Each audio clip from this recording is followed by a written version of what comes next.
Hello, good morning students. We are reading chapter 2, which name is Force and Laws of Motion. Today we will discuss this numerical. The numerical is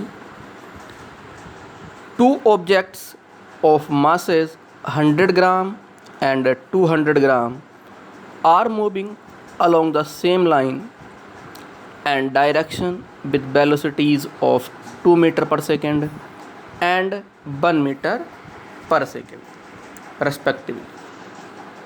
The collide, and after the collision the first object moves at a velocity of 1.67 meter per second. Determine the velocity of the second object. ठीक है, तो 100 ग्राम और 200 ग्राम द्रव्यमान के दो वस्तुएं हैं और दोनों ही एक ही रेखा के अनुदिश 2 मीटर पर सेकंड और 1 मीटर पर सेकंड के वेग से मूविंग कर रही, गति कर रही हैं। दोनों वस्तुएं टकरा जाती हैं और टकराने के बाद पहली वस्तु का वेग 1.67 मीटर पर सेकंड हो जाता है, तो दूसरी वस्तु का वेग करना। देखिए, ये मान लीजिए पहली वस्तु है, इसका द्रव्यमान m1 कितना ऐड कर लिया, ये हमारी 100 ग्राम, ठीक है। इसका u1 हमारे पास दिया हुआ है, कितना है 2 मीटर पर सेकंड, और इसका b1 कितना हो जाता है बाद में 1.67 मीटर पर सेकंड, ठीक। एक वस्तु दूसरी है, ये है m2, बड़ी क्यों बनाई, क्योंकि इसका द्रव्यमान क्या है, ज़्यादा है, कितना 200 ग्राम, ठीक। और इसका u2 हमारे पास गिवन है 1 मीटर पर सेकंड, और इसका b2 हमें फाइंड करना है, ठीक है।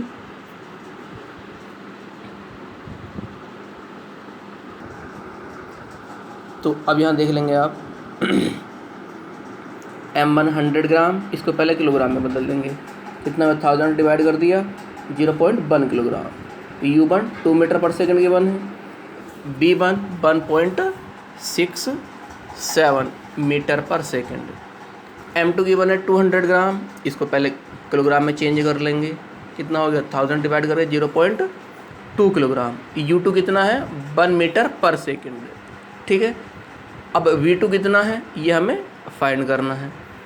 अब हम इसमें क्या लगाएंगे, law of conservation of momentum, तो m1 u1 plus m2 u2 equals to m1 b1 plus m2 b2।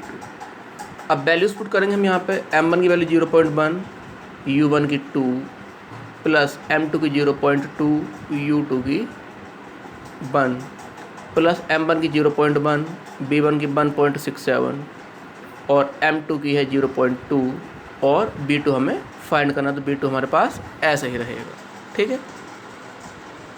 अब इसकी मल्टीप्लाई करें 0.1 और 2 कितने आए 0.2 और 0.2 इसकी मल्टीप्लाई करके आया, कितना इक्वल टू 0.167 प्लस 0.2 v2।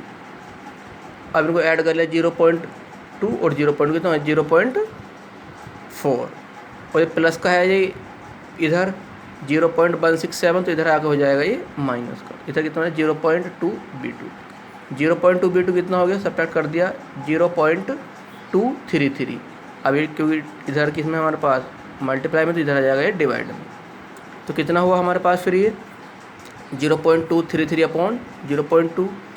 अब नीचे 2 0 बढ़ा दिया हमने और ऊपर वाले पॉइंट से नीचे वाला पॉइंट कैंसिल आउट हो जाएगा, तो अब कितना बचा, इसके डिवाइड करेंगे कितना 1.165 मीटर पर सेकेंड, b2 कितना आया 1.165 metre per second. The velocity of second object becomes 1.165 metre per second after the collision, means टकराने के बाद दूसरी वस्तु का वेग 1.165 मीटर पर सेकेंड हो जाए। ठीक है।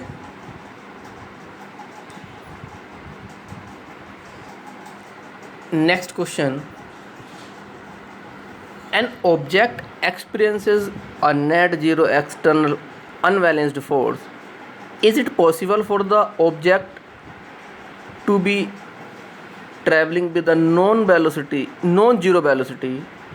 If yes, state the conditions that must be placed on the magnitude and direction of the velocity. If no, provide a reason. कोई वस्तु शून्य बाह्य असंतुलित बल अनुभव करती है? क्या किसी भी वस्तु के लिए अशून्य वेग से गति करना संभव है? यदि हाँ, तो वस्तु के वेग के परिमाण और दिशा पर लगने वाली शर्तों का उल्लेख करें। यदि नहीं, तो इसका कारण स्पष्ट करें। ठीक। Yes, even when an object experiences a net zero external unbalanced force, it is possible that the object is travelling with a non zero velocity. यदि कोई वस्तु शून्य बाह्य असंतुलित अनुभव करती है, तो किसी भी वस्तु के लिए अशून्य वेग से गति करना संभव है। ये क्या है? सही है। हाँ, ऐसा हो सकता है। ठीक। This is possible only when the object has been moving with the constant velocity in a particular direction. यह केवल तभी संभव है जब कोई ऑब्जेक्ट, कोई वस्तु एक निश्चित दिशा में और कॉन्स्टेंट वेलोसिटी से मूविंग कर रही, गति कर रही है। then there is no net unbalanced force applied on the body, और जो बॉडी है उस पर कोई भी अनबैलेंस्ड फोर्स अप्लाई ना हो रहा हो। ठीक है। The object